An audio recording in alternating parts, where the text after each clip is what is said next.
welcome to my channel. Today I'm making very traditional Middle Eastern dessert called kunafa using vermicelli and the sugar syrup that you would love to serve to your guest and enjoy yourself. So let's make kunafa.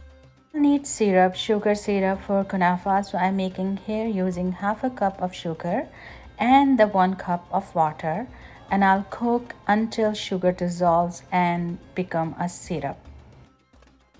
It takes 5 to 6 minutes to make this syrup, so just keep the heat medium low and keep stirring until sugar dissolves. Then add half tablespoon of lemon juice and a cardamom powder. And cardamom powder is optional. If you don't like it, don't use it. But I just like it for the fragrance. Syrup is ready, so keep it aside and let it cool off. I'm using already roasted vermicelli, and they call in Urdu sevaiyan. So these are really easy option to make kunafa.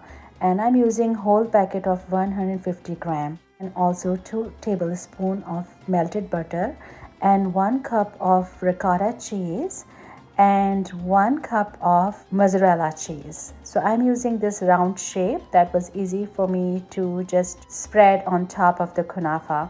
So vermicelli, I'm really crushing them right inside the bag.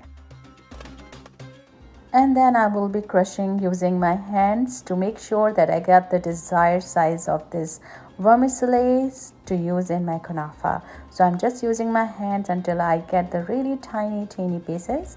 Then I'm adding 2 tablespoons of melted butter and I'm mixing with my hands and making sure that every single piece of vermicelli is covered with the butter. And then I'm adding the food color, yellow food color, that's optional, but that's something you use to bring the beautiful yellow color. So I'm using that and it's all mixed, and I'm ready to spread half of the mixture into this dish.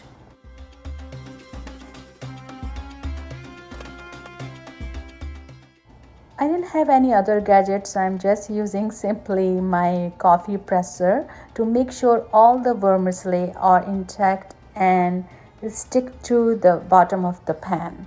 And I'm just spreading now ricotta cheese evenly on top of the vermicelli mix.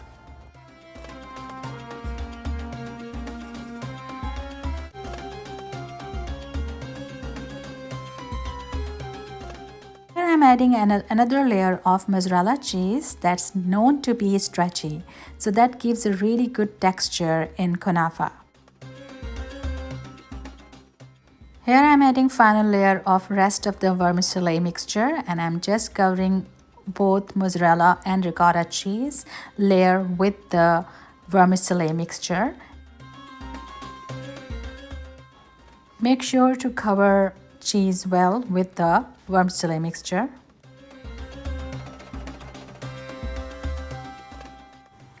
Here I'm pressing again the top layer with the coffee presser. It's supposed to be well pressed before you start baking the kunafa. My oven is preheated at 350 degrees and I'm ready to bake kunafa for 20 minutes. Kunafa has been baked fully and I'm ready to pour the syrup on top of the very hot kunafa. Syrup should be at room temperature before you pour the syrup on the kunafa, and because kunafa is hot, so it's important that it absorbed well, and you can hear the sizzle when you're pouring the syrup on top of the kunafa, baked kunafa. Here I'm adding chopped pistachio and garnishing my kunafa with chopped pistachios, and they taste so amazingly delicious with the kunafa. So I always prefer pistachios, but that's up to your preference. If you like some other dry fruits, please go ahead and use it. So my kunafa is ready. I will let it chill for at least 2 hours before I cut. So here is my kunafa ready to serve, and I'm trying to get the first piece out without damaging it, but yeah, it's always hard for the first piece. Here's my second try, and this looks perfect and so delicious. You see how perfect it is, and it is so delicious. The cheese, mozzarella, and the ricotta cheese are going so well with this recipe. So please do try this recipe at home and let me know how you like it. And please don't forget to like, share, and subscribe.